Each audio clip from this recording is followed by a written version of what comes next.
Welcome, dear students.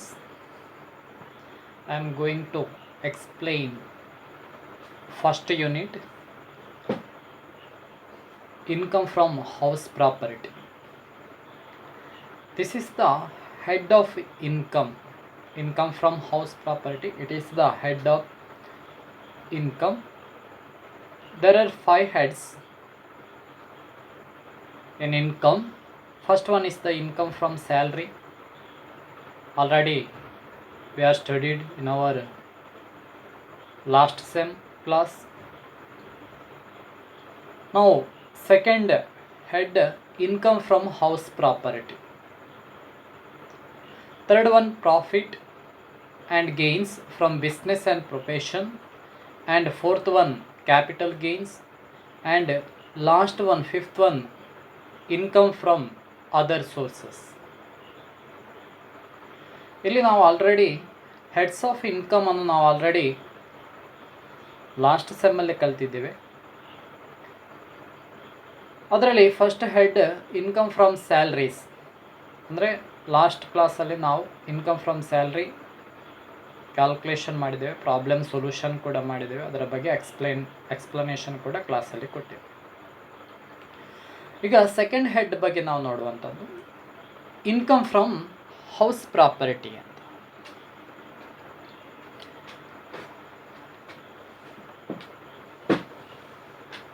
The annual income from house property means the annual value of a property consisting of any building or lands appurtenant thereto,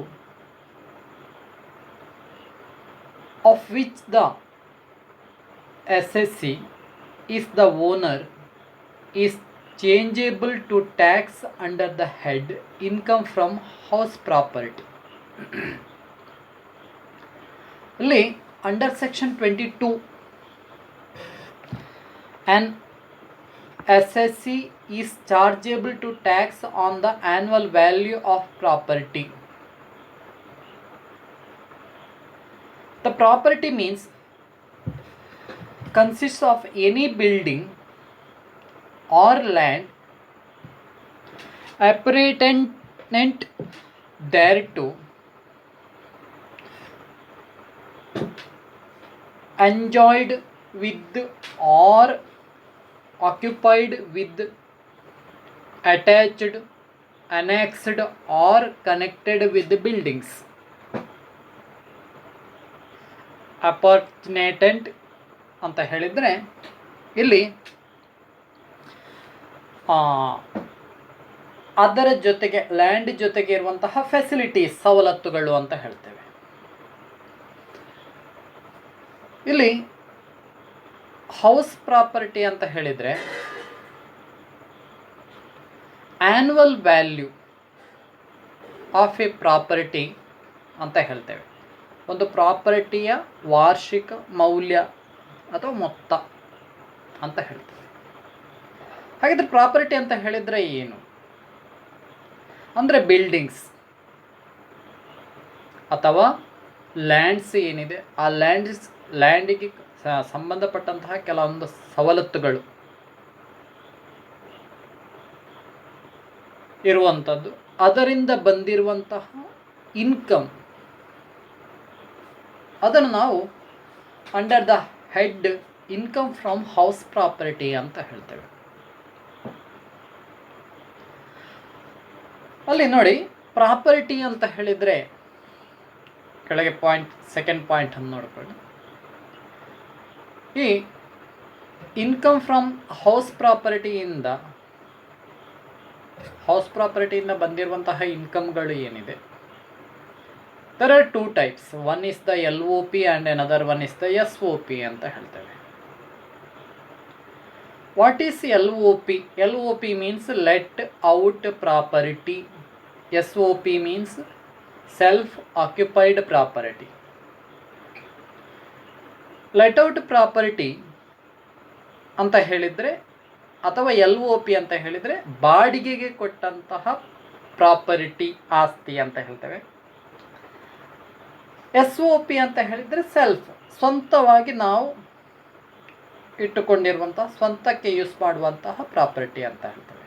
ಬಾಡಿಗೆ ಕೊಡದೇ ಇರುವಂಥದ್ದು, ಸ್ವಂತಕ್ಕೆ use ಮಾಡ್ತಿರುವಂಥದ್ದು.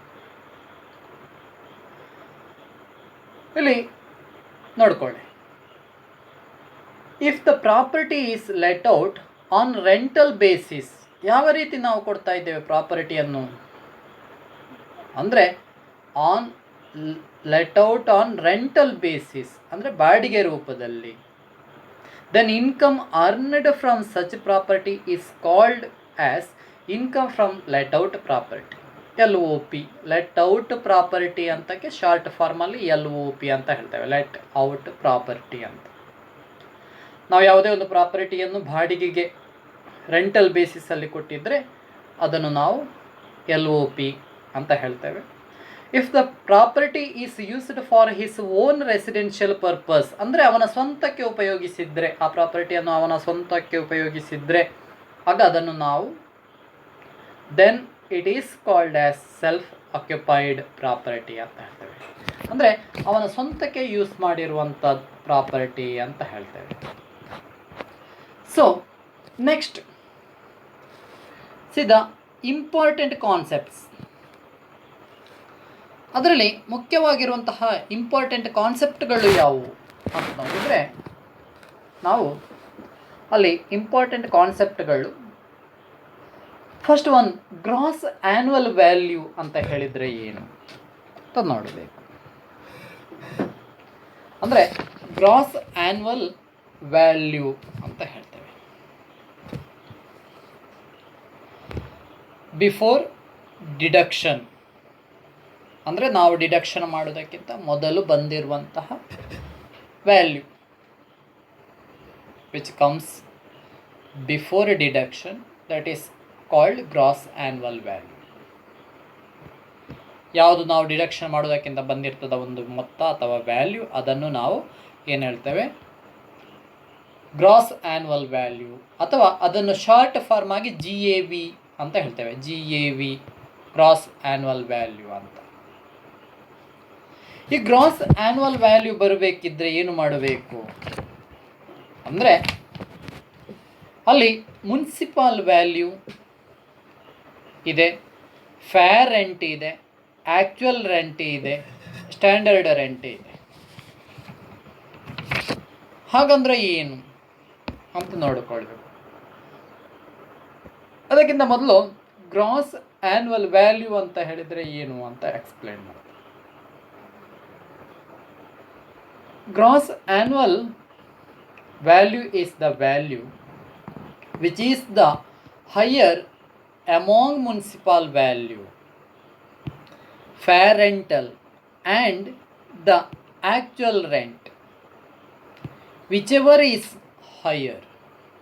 But in certain cases, if rent controllable act is applicable, then standard rent is also taken for calculating the GAV, gross annual value. ಇಲ್ಲಿ ಏನು ಹೇಳ್ತಾನೆ ಅಂತ ಹೇಳಿದರೆ, annual value ಅಂತ ಹೇಳಿದರೆ ಏನು, GAV ಅಂತ ಹೇಳಿದರೆ ಏನು, GAV ಅಂತ ಹೇಳಿದರೆ ಗ್ರಾಸ್ ಆ್ಯನ್ಯುವಲ್ ವ್ಯಾಲ್ಯೂ ಅಂತ ಹೇಳಿದರೆ which one is the higher value, ಯಾವುದರಲ್ಲಿ, in which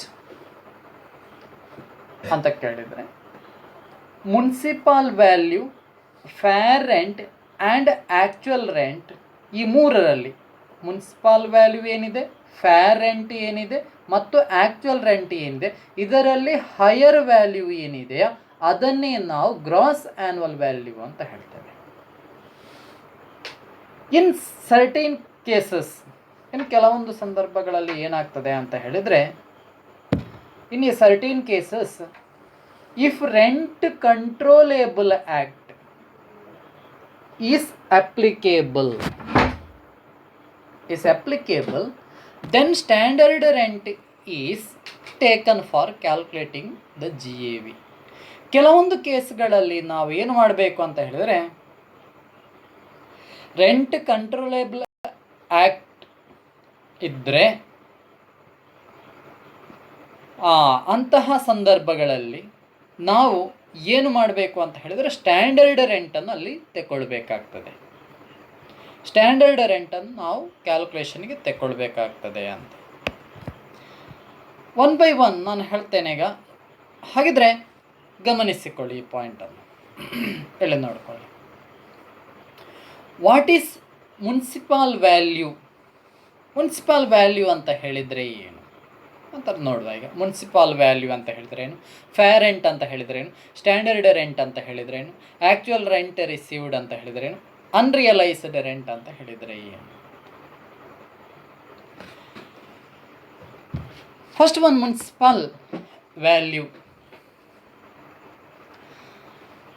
It is the value of the property determined by municipal authorities. ಈ ವ್ಯಾಲ್ಯೂ, ಮುನ್ಸಿಪಲ್ ವ್ಯಾಲ್ಯೂ ಅಂತ ಹೇಳಿದರೆ, ಈ ಮುನ್ಸಿಪಲ್ ವ್ಯಾಲ್ಯೂವನ್ನು ಯಾರು ನಿರ್ಧರಿಸ್ತಾರೆ ಅಂತ ಹೇಳಿದರೆ, it is determined by municipal authority, ಪುರಸಭೆ ಅಂತ ಹೇಳ್ತೇವೆ ಏನು, ಅದಕ್ಕಿರುವಂತಹ ಅಧಿಕಾರ, ಅವರು ನಿರ್ಧರಿಸುವಂಥದ್ದು. ಅದನ್ನು ಆ ರೆಂಟ್ ವ್ಯಾಲ್ಯೂವನ್ನು ನಾವು ಏನು ಹೇಳ್ತೇವೆ, ಅದಕ್ಕೆ ನಾವು ಆ ರೆಂಟಿಗೆ ನಾವು ಮುನ್ಸಿಪಾಲ್ ವ್ಯಾಲ್ಯೂ ಅಂತ ಹೇಳ್ತೇವೆ. ಅಂದರೆ this value is determined by municipal authorities. ಈ ವ್ಯಾಲ್ಯೂವನ್ನು ಮುನ್ಸಿಪಾಲ್ ಅಥಾರಿಟಿ ನಿರ್ಧರಿಸುವಂಥದ್ದು. ಒಂದು ಮನೆಗೆ ಅಂದರೆ ಬಾಡಿಗೆ ಕೊಟ್ಟಿರುವ ಮನೆ ಏನಿರ್ತದೆ ಅದರ ರೆಂಟಲ್ ವ್ಯಾಲ್ಯೂ ನಿರ್ಧರಿಸುವಂತಹ ಅಧಿಕಾರ ಇರುವಂಥದ್ದು ಮುನ್ಸಿಪಾಲ್ ಅಥಾರಿಟಿಗೆ. ಅವರು ನಿರ್ಧರಿಸಿರುವಂತಹ ವ್ಯಾಲ್ಯೂವನ್ನು ನಾವೇನು ಹೇಳ್ತೇವೆ, ಮುನ್ಸಿಪಾಲ್ ವ್ಯಾಲ್ಯೂ ಅಂತ ಹೇಳ್ತೇವೆ. MV, ಅದನ್ನು ಶಾರ್ಟ್ ಆಗಿ ನಾವು MV ಅಂತ ಹೇಳ್ತೇವೆ, ಗಮನಿಸಿಕೊಳ್ಳಿ. ಸೆಕೆಂಡ್ ಪಾಯಿಂಟ್, ಫೇರ್ ರೆಂಟ್ ಅಂತ ಇದೆ. What is fair rent? It is rent charge to same property which is besides our property ಅಂತ ಹೇಳ್ತಾರೆ. ಅಂದರೆ fair rental value refers to the rent of identical or a similar type of house in the same locality ಅಂತ ಹೇಳ್ತೇವೆ. ಅಂದರೆ same property, ಒಂದೇ ಥರದ property, ಒಂದೇ ರೀತಿ ಇರ್ತದೆ. ಅಂದರೆ similar type of house in the same locality ಅಂತ ಹೇಳ್ತೇವೆ. ಒಂದು ಪ್ರದೇಶದಲ್ಲಿ ಈಗ ಒಂದೇ ರೀತಿಯ ಮನೆಗಳಿರ್ತದೆ. ಒಂದು 900 ಸ್ಕ್ವೇರ್ ಫೀಟಿನ ಒಂದು ಮನೆ ಇದೆ ಅಂತಾಗಿದ್ದರೆ, ಒಂದು ಬಾಡಿಗೆ ಮನೆ ಇದೆ 900 ಸ್ಕ್ವೇರ್ ಫೀಟಿಂದು, ಅದು ಸೇಮ್ ಅಂಥದ್ದೇ 900 ಸ್ಕ್ವೇರ್ ಫೀಟಿನ ಬೇರೆ ಬೇರೆ ಒಂದು 10 ಮನೆಗಳಿರ್ತದೆ. ಅದೇ ಇನ್ನೊಂದು ಸೈಡಲ್ಲಿ ಒಂದು 1000 ಸ್ಕ್ವೇರ್ ಫೀಟಿನ ಒಂದು ಮನೆಗಳೊಂದು 8 ಇರ್ತದೆ. ಇದು ಸೇಮ್ ಏನಾಗಿರ್ತದೆ ಅಂತ ಹೇಳಿದರೆ ಸಿಮಿಲರ್ ಟೈಪಲ್ಲಿ ಇರ್ತದೆ, ಒಂದೇ ರೀತಿ ಇರ್ತದೆ. ಈ ಹೌಸಿಗೆ ನಿರ್ಧರಿಸುವಂತಹ ರೆಂಟ್, ಬಾಡಿಗೆ ಏನಿದೆ ಅದನ್ನು ನಾವು ಫೇರ್ ರೆಂಟ್ ಅಂತ ಹೇಳ್ತೇವೆ. ಅಂದರೆ ಈ ರೆಂಟ್ ಐಡೆಂಟಿಕಲ್ ಆರ್, ಅದಕ್ಕೆ ನಾವು ಏನು ಹೇಳ್ತೇವೆ ಅಂತ ಹೇಳಿದರೆ similar type of house in the same locality ಅಂತ ಹೇಳ್ತೇವೆ. ಒಂದು ನಿರ್ದಿಷ್ಟ ಪ್ರದೇಶದಲ್ಲಿ ಒಂದೇ ರೀತಿಯ ಮನೆಗಳಿದ್ದರೆ ಅದಕ್ಕೆ ನಿರ್ಧರಿಸುವಂತಹ ಆ ರೆಂಟ್, ಬಾಡಿಗೆ ಏನಿರ್ತದೆ ಅದನ್ನೇ ನಾವು ಫೇರ್ ರೆಂಟ್ ಅಂತ ಹೇಳ್ತೇವೆ. ನೆಕ್ಸ್ಟ್ ಒನ್, ಸ್ಟ್ಯಾಂಡರ್ಡ್ ರೆಂಟ್ ಅಂತ ಇದೆ. Standard rent, it is the rent decided as per rent controllable act. ಅಂದರೆ ಈ ಸ್ಟ್ಯಾಂಡರ್ಡ್ ರೆಂಟನ್ನು ಯಾರು ನಿರ್ಧರಿಸ್ತಾರೆ ಅಂತ ಹೇಳಿದರೆ, it is decided as per rent controllable act. ಅಂದರೆ ರೆಂಟ್ ಕಂಟ್ರೋಲೇಬಲ್ ಆ್ಯಕ್ಟ್ ಏನಿದೆ ಅಂದರೆ ಇಟ್ ಈಸ್ ರೆಂಟ್ ಫಿಕ್ಸೆಡ್, ಇದು ಫಿಕ್ಸೆಡ್ ರೆಂಟ್ ಆಗಿರ್ತದೆ. ಸ್ಟ್ಯಾಂಡರ್ಡ್ ರೆಂಟ್ ಅಂತ ಹೇಳುವಂಥದ್ದು it is fixed by the rent control act. Rent control act ಏನಿದೆ ಆ ಪ್ರಕಾರ ಇಂತಹ ಮನೆಗೆ ಇಂತಿಷ್ಟು ರೆಂಟ್ ಅಂತ ಫಿಕ್ಸ್ ಆಗಿರ್ತದೆ. ಅದನ್ನು ನಾವು ಸ್ಟ್ಯಾಂಡರ್ಡ್ ರೆಂಟ್ ಅಥವಾ SR ಅಂತ ಹೇಳ್ತೇವೆ. ಫೇರ್ ರೆಂಟನ್ನು FR ಅಂತ ಶಾರ್ಟ್ ಫಾರ್ಮಲ್ಲಿ, ಸ್ಟ್ಯಾಂಡರ್ಡ್ ರೆಂಟನ್ನು SR ಅಂತ ಹೇಳ್ತೇವೆ. ಅಂದರೆ ಇದನ್ನು ಡಿಸೈಡ್ ಮಾಡುವಂಥದ್ದು ರೆಂಟ್ ಕಂಟ್ರೋಲ್ಡ್ ಆ್ಯಕ್ಟ್ ಡಿಸೈಡ್ ಮಾಡ್ತದೆ.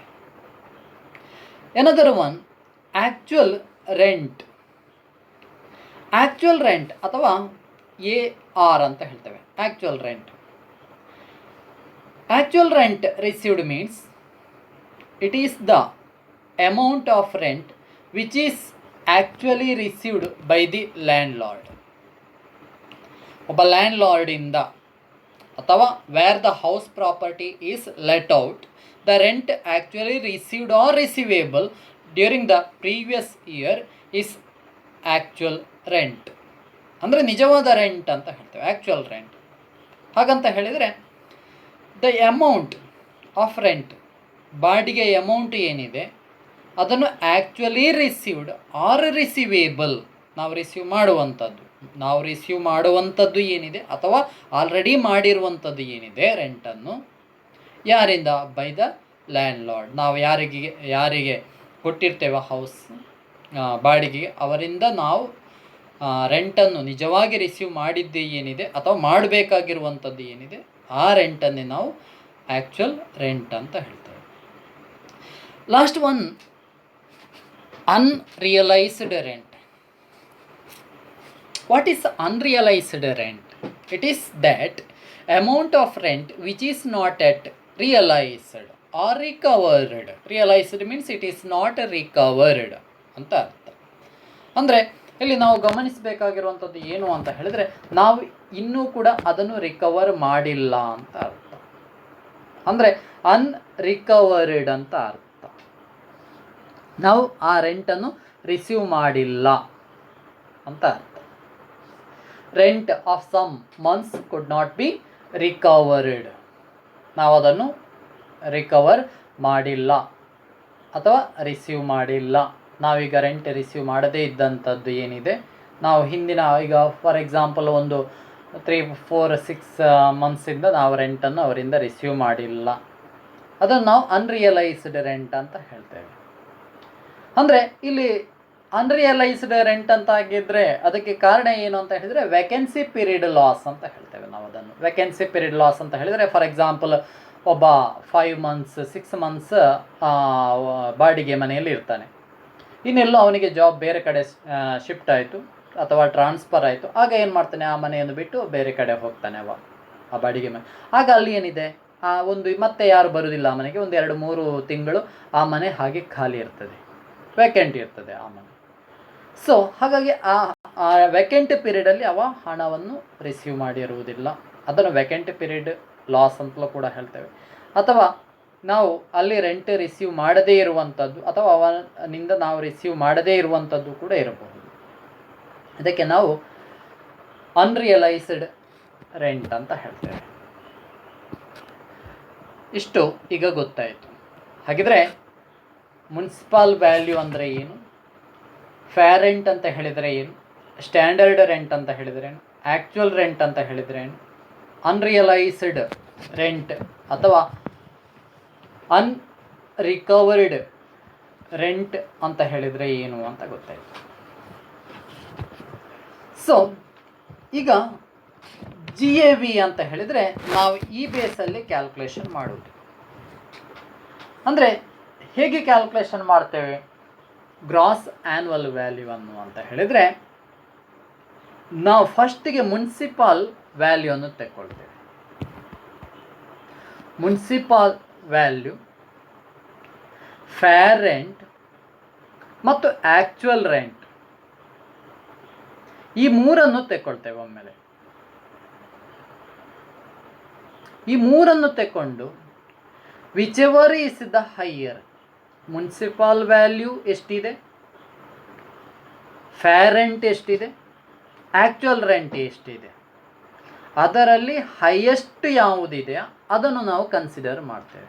ವಿಚ್ ಎವರ್ ಈಸ್ ಹೈಯರ್ ಅದನ್ನು ನಾವಿಲ್ಲಿ ಕನ್ಸಿಡರ್ ಮಾಡ್ತೇವೆ. ಎರಡನೇ ಪಾಯಿಂಟ್, ನಾವು ಸ್ಟ್ಯಾಂಡರ್ಡ್ ರೆಂಟ್ ತಗೊಳ್ಳುವಾಗ municipal value and fair rent,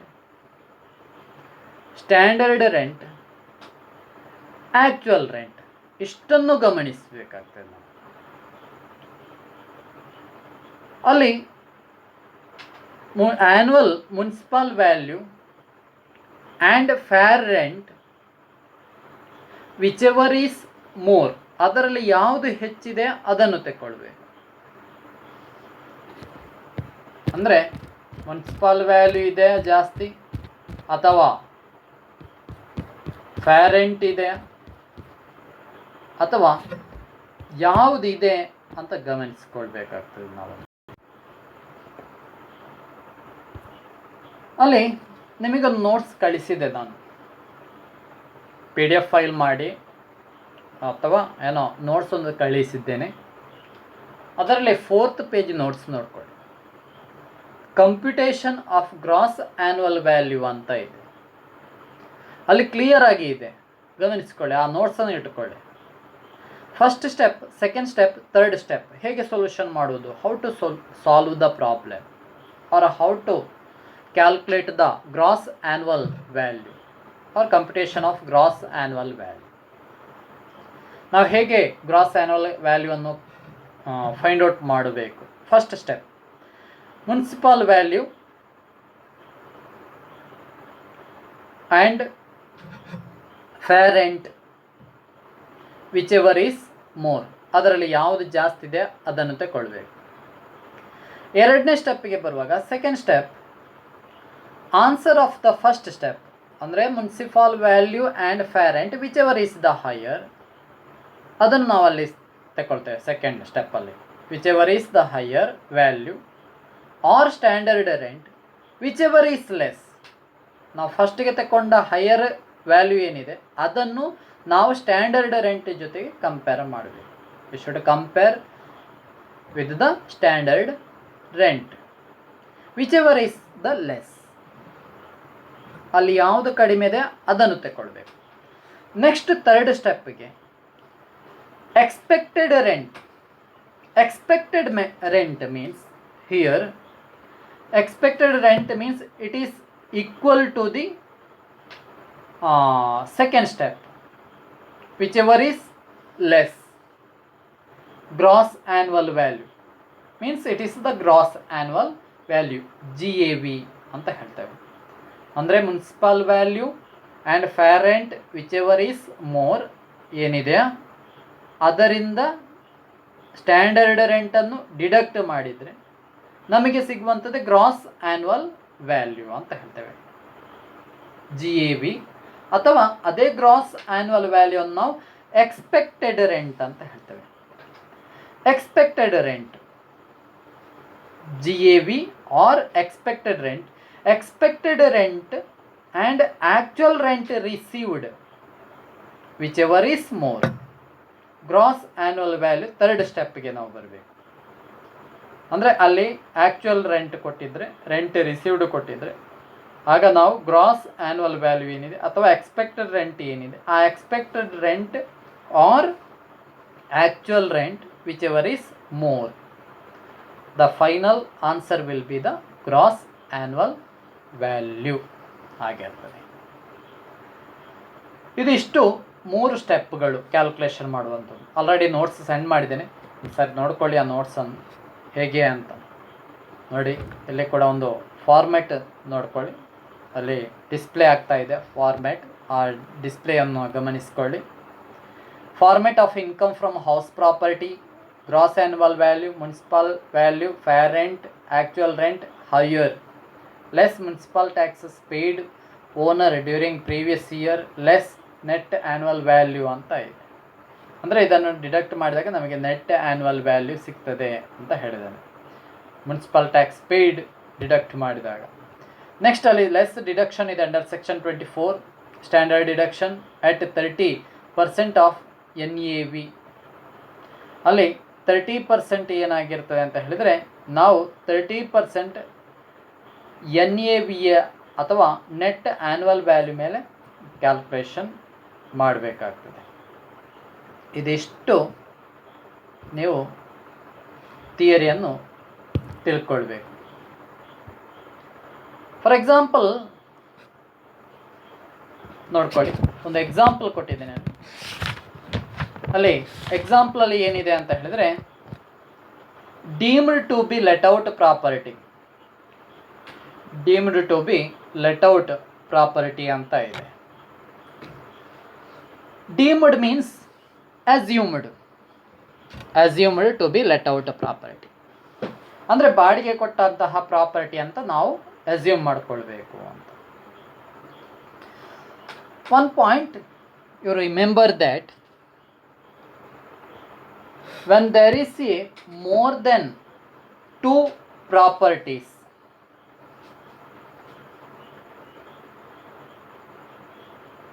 if the SSC occupies more than two properties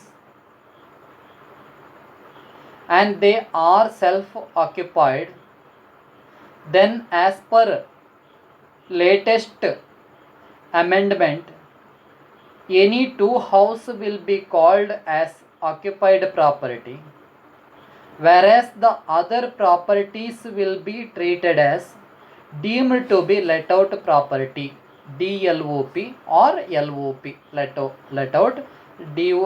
ಸೇರಿಸಿರುವಂಥದ್ದು ಯಾಕೆ ಅಂತ ಹೇಳಿದರೆ ಅಲ್ಲಿ ಡೀಮ್ಡ್ ಅಂತ ಇದೆ, deemed to be let out property ಅಂತ ಹೇಳಿದರೆ, ಅಥವಾ LOP ಲೆಟ್ ಔಟ್ ಪ್ರಾಪರ್ಟಿ ಅಂತ ನಾವು ಟ್ರೀಟ್ ಮಾಡಿಕೊಳ್ಳಬೇಕು. ಗಮನಿಸಿಕೊಳ್ಳಿ. ಈಗ ಪ್ರಾಬ್ಲಮಲ್ಲಿ ಏನು ಕೊಡ್ತಾನೆ ಅಂತ ಹೇಳಿದರೆ, ಒಂದು 4 ಹೌಸ್ ಕೊಡ್ತಾನೆ, ಅವನ ಸ್ವಂತ ಆಕ್ಯುಪೈಡ್ ಪ್ರಾಪರ್ಟಿ ಅಂತ ಹೇಳಿ ಕೊಡ್ತಾನೆ. 2ಕ್ಕಿಂತ ಜಾಸ್ತಿ ಕೊಟ್ಟಾಗ, ಅಂದರೆ ಬಾಡಿಗೆಯ ಮನೆ ಅಥವಾ ಅವನ ಸ್ವಂತದ್ದು ಅಂತ ಹೇಳಿ 2ಕ್ಕಿಂತ ಜಾಸ್ತಿ ಪ್ರಾಪರ್ಟಿಯನ್ನು ಕೊಟ್ಟಾಗ, ಆಗ ನಾವು ಏನು ಮಾಡಬೇಕು ಅಂತ ಹೇಳಿದರೆ, ಅಲ್ಲಿ ಕೊಟ್ಟಿದ್ದಾರೆ, if the SSC occupies more than two properties and they are self occupied, ಅದೆಲ್ಲವೂ ಕೂಡ ಅವ ಸೆಲ್ಫ್ ಆಕ್ಯುಪೈಡ್ ಅಂತ ಕೊಟ್ಟಿರ್ತಾನೆ, then as per latest amendment any two house will be called as occupied property. ಅಂದರೆ ಈಗಿನ ಲೇಟೆಸ್ಟ್ ಅಮೆಂಡ್ಮೆಂಟ್ ತಿದ್ದುಪಡಿ ಪ್ರಕಾರ ಏನಿದೆ ಅಂತ ಹೇಳಿದರೆ, 2 ಹೌಸ್ಗಳನ್ನು ನಾವು ಇಲ್ಲಿ ಸೆಲ್ಫ್ ಆಕ್ಯುಪೈಡ್ ಪ್ರಾಪರ್ಟಿ ಅಂತ ನಾವು ಟ್ರೀಟ್ ಮಾಡಿಕೊಳ್ಬೇಕು.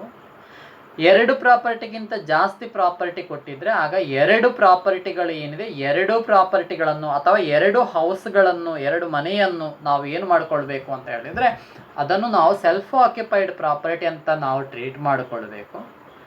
ದ ರಿಮೈನಿಂಗ್ ಹೌಸ್ ಏನಿದೆ ಅದನ್ನು, ಅಥವಾ ರಿಮೈನಿಂಗ್ ಪ್ರಾಪರ್ಟೀಸ್ ಏನಿದೆ, will be treated as, the remaining properties will be treated as deemed to be let out property or deemed to be let out property ಅಂತ ನಾವು treat ಮಾಡಬೇಕು. ಉಳಿದದ್ದನ್ನು ನಾವು ಲೆಟ್ ಔಟ್ ಪ್ರಾಪರ್ಟಿ ಅಂದರೆ ಬಾಡಿಗೆ ಕೊಟ್ಟ ಮನೆಗಳು ಅಂತ ತಿಳ್ಕೊಳ್ಬೇಕು. ಈಗ 4 ಹೌಸ್ಗಳು ಕೂಡ ಸೆಲ್ಫ್ ಆಕ್ಯುಪೈಡ್ ಪ್ರಾಪರ್ಟೀಸ್ ಅಂತ ಕೊಟ್ಟಿದೆ, 4 ನಾವು ಸೆಲ್ಫ್ ಅಂತಲೇ ತಗೊಳ್ಳಿಕ್ಕಿಲ್ಲ. ಈ ಪಾಯಿಂಟನ್ನು ಗಮನಿಸಿಕೊಳ್ಳಿ ಆದಷ್ಟು. 2ಕ್ಕಿಂತ ಹೆಚ್ಚು ಪ್ರಾಪರ್ಟಿಗಳನ್ನು ಕೊಟ್ಟಾಗ ಅಥವಾ 2ಕ್ಕಿಂತ ಹೆಚ್ಚು ಮನೆಗಳನ್ನು ಕೊಟ್ಟಾಗ ಅಲ್ಲಿ ನಾವು 2 ಪ್ರಾಪರ್ಟಿ ಅಥವಾ 2 ಹೌಸ್ಗಳನ್ನು ಮಾತ್ರ ನಾವು ಸೆಲ್ಫ್ ಆಕ್ಯುಪೈಡ್ ಅಂತ ಟ್ರೀಟ್ ಮಾಡ್ಕೊಳ್ಬೇಕು. ಉಳಿದ ಎಲ್ಲ ಪ್ರಾಪರ್ಟಿಗಳನ್ನು ನಾವು ಲೆಟ್ ಔಟ್ ಪ್ರಾಪರ್ಟಿ, ಬಾಡಿಗೆ ಕೊಟ್ಟಂತಹ ಮನೆ ಅಂತ ನಾವು ಟ್ರೀಟ್ ಮಾಡಬೇಕು. ಯಾವುದು ಹಾಗಿದ್ರೆ, ಈಗ 4 ಮನೆಗಳನ್ನು ಕೊಟ್ಟಿದ್ದಾನೆ, ಅದರಲ್ಲಿ ಯಾವುದನ್ನು ನಾವು ಟ್ರೀಟ್ ಮಾಡಿಕೊಳ್ಬೇಕು ಲೆಟ್ ಔಟ್ ಪ್ರಾಪರ್ಟಿ ಅಂತ ಮತ್ತು ಸೆಲ್ಫ್ ಅಂತ ಹೇಗೆ ಡಿವೈಡ್ ಮಾಡುವಂಥದ್ದು ನೋಡಿ. ಅಲ್ಲಿ ಪರ್ಟಿಕ್ಯುಲರ್ಸ್ ಇದೆ, ಹೌಸ್ 1, ಹೌಸ್ 2, ಹೌಸ್ 3, ಹೌಸ್ 4 ಅಂತ ಇದೆ ನೋಡಿ ಮೇಲ್ಗಡೆ.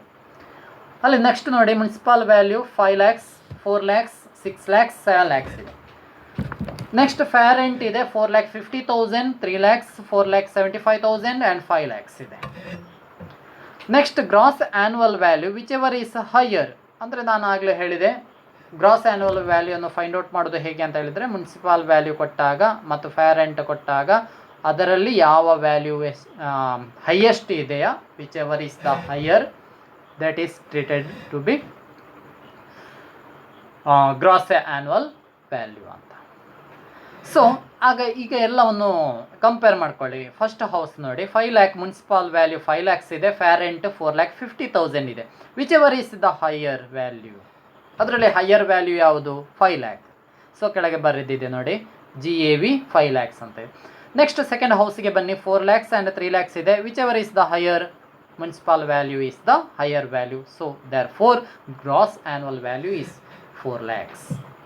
Next one, third one is also as it is and fourth one is also as it is. ಅದೇ ಥರ ಚೇಂಜಸ್ ಇಲ್ಲ, ಅದೇ ಥರ ನಾವು ಮಾಡುವಂಥದ್ದು. ಈಗ ಗ್ರಾಸ್ ಆ್ಯನ್ಯುವಲ್ ವ್ಯಾಲ್ಯೂ ನೋಡ್ಕೊಳ್ಳಿ. You see the gross annual value, first house, second house, third house and fourth house. ಈ ಗ್ರಾಸ್ ಆ್ಯನ್ಯುವಲ್ ವ್ಯಾಲ್ಯೂ ಅಲ್ಲಿ whichever is the higher value, ಇದರಲ್ಲಿ ಹೈಯರ್ ವ್ಯಾಲ್ಯೂ ಯಾವುದು? ಈ 4 ಮನೆಗಳು ಏನಿದೆ, 4 ಪ್ರಾಪರ್ಟೀಸ್ ಏನಿದೆ, whichever is the higher values, higher ವ್ಯಾಲ್ಯೂಗಳು ಯಾವುವು? ಹೈಯರ್ ವ್ಯಾಲ್ಯೂ ಯಾವುದು ಇದರಲ್ಲಿ ನೋಡಿ, which ever is the higher value. Fourth house there is a 7 lakhs. Next third house, you see the third house, there is a 6 lakhs. So ಅಲ್ಲಿ higher value, gross annual value higher ಇರುವಂಥದ್ದು fourth house ಮತ್ತು third ಹೌಸಲ್ಲಿ. ಈಗ fourth and third ಹೌಸನ್ನು SOP ಅಂತ ತಗೊಳ್ಬೇಕು. ಅಂದರೆ gross annual value, ಈಗ ಎರಡಕ್ಕಿಂತ ಜಾಸ್ತಿ ಹೌಸ್ ಪ್ರಾಪರ್ಟಿ ಕೊಟ್ಟಾಗ ನಾವಲ್ಲಿ ಕ್ಯಾಲ್ಕುಲೇಷನ್ ಮಾಡಬೇಕು. ಕ್ಯಾಲ್ಕುಲೇಷನ್ ಮಾಡಿ ಯಾವ ಹೌಸಿನ ಗ್ರಾಸ್ ಆ್ಯನ್ಯುವಲ್ ವ್ಯಾಲ್ಯೂ ಹೈಯರ್ ಇರ್ತದ, ಅಂದರೆ ಯಾವುದಾದ್ರೂ 2 ತಗೊಳ್ಬೇಕು. ಎರಡಕ್ಕಿಂತ ಜಾಸ್ತಿ ಇದ್ದರೆ ಅಲ್ಲಿ SOP ಅಂತ 2 ಹೌಸ್ಗಳನ್ನು ತಗೊಳ್ಳುವಂಥದ್ದು. ಆ 2 ಹೌಸಿನ ವ್ಯಾಲ್ಯೂಗಳು ಏನಾಗಿರಬೇಕು, ಹೈಯರ್ ಇರಬೇಕು, ಉಳಿದದಕ್ಕಿಂತ ಹೆಚ್ಚು ಇರಬೇಕು. ಹಾಗಿದ್ರೆ ಅದನ್ನು ನಾವು SOP ಅಂತ. ಯಾವ ಹೌಸಿನ ಗ್ರಾಸ್ ಆ್ಯನ್ಯುವಲ್ ವ್ಯಾಲ್ಯೂ ಹೆಚ್ಚಿರ್ತದ, ಜಾಸ್ತಿ ಇರ್ತದ, ಅದನ್ನು ನಾವು SOP ಅಂತ ಟ್ರೀಟ್ ಮಾಡ್ತೇವೆ. ಫೋರ್ತ್ ಒನ್ 7 lakhs ಇದೆ, ಅದನ್ನು ನಾವು ಸೆಲ್ಫ್ ಆಕ್ಯುಪೈಡ್ ಪ್ರಾಪರ್ಟಿ ಅಂತ ಟ್ರೀಟ್ ಮಾಡ್ತೇವೆ. ಆಯಿತು. ಥರ್ಡ್ಗೆ ಬನ್ನಿ. ಥರ್ಡ್ ತಗೊಂಡಾಗ ಅಲ್ಲಿ 6 lakhs ಇದೆ, ಉಳಿದದ್ದು 2 5 lakhs ಮತ್ತು 4 lakhs ಇದೆ, ಅದಕ್ಕಿಂತ ಜಾಸ್ತಿ ಇದೆ. ಹಾಗಿದ್ರೆ ಥರ್ಡ್ ಹೌಸ್ 6 lakhs ಇದ್ದ ಕಾರಣ ಅದನ್ನು ನಾವು SOP ಅಂತ ತಗೊಳ್ತೇವೆ, ಸೆಲ್ಫ್ ಆಕ್ಯುಪೈಡ್ ಪ್ರಾಪರ್ಟಿ ಅಂತ. ಆಯಿತು, 2 ಮಾತ್ರ ತಗೊಳ್ಳಿ. ಉಳಿದ 2 ಏನಿದೆ, ಅಥವಾ 2ಕ್ಕಿಂತ ಜಾಸ್ತಿ ಎಷ್ಟೇ ಕೊಡ್ಬೋದು. ಈಗ ಹೈಯರ್ ವ್ಯಾಲ್ಯೂ ಇರುವಂಥದ್ದು 6 lakh ಮತ್ತು 7 lakh, ಹಾಗಾಗಿ ಆ 2 ಹೌಸ್ಗಳು ಮಾತ್ರ ಸೆಲ್ಫ್ ಆಕ್ಯುಪೈಡ್ ಅಂತ ಟ್ರೀಟ್ ಮಾಡ್ತೇವೆ. ಉಳಿದ ಎಲ್ಲ ಹೌಸ್ಗಳನ್ನು ನಾವು LOP ಅಂತ ಅಥವಾ ಲೆಟ್ ಔಟ್ ಪ್ರಾಪರ್ಟಿ ಅಂತ ಟ್ರೀಟ್ ಮಾಡ್ತೇವೆ. So first house and second house, C the first and second house, this is called DLOP, means deemed to be let out property or assumed to be let out property. ಅದನ್ನು ನಾವು let out property ಅಂತ treat ಮಾಡಿದ್ವಿ. Therefore here in this problem house 1 and house 2 are the let out properties. ಹಾಗಾಗಿ ಇಲ್ಲಿ ಈ ಪ್ರಾಬ್ಲಮಲ್ಲಿ house 1 ಮತ್ತು house 2 ಏನಾಗಿರ್ತದೆ, let out property ಆಗಿದೆ. ಸರಿ, ಇಷ್ಟನ್ನು ನೋಡ್ಕೊಳ್ಳಿ. ಕರೆಕ್ಟಾಗಿ ಇಷ್ಟನ್ನು ನಾನು ಎಕ್ಸ್ಪ್ಲೈನ್ ಮಾಡಿದ್ದನ್ನು ಅರ್ಥ ಮಾಡ್ಕೊಳ್ಳಿ. ಕಳಿಸಿರುವಂತಹ ಪ್ರಾಬ್ಲಮ್ಸ್ಗಳು ಏನಿದೆ ಅದನ್ನು ಕರೆಕ್ಟಾಗಿ ನೋಡ್ಕೊಳ್ಳಿ. ಕೆಲವೊಂದು ಥಿಯರಿಗಳನ್ನು ಕಳಿಸಿದ್ದೇನೆ, PDF ಮಾಡಿ ಅದನ್ನು ಸ್ವಲ್ಪ ಓದ್ಕೊಳ್ಳಿ, ನೋಟ್ಸ್ ಮಾಡ್ಕೊಳ್ಳಿ. ಇಷ್ಟನ್ನು ಕ್ಲಿಯರ್ ಮಾಡ್ಕೊಳ್ಳಿ. ನಾನು ಎಕ್ಸ್ಪ್ಲೈನ್ ಮಾಡಿದ್ದರಲ್ಲಿ ಏನಾದರೂ ಡೌಟ್ ಇದ್ದರೆ you will ask me. Okay, thank you.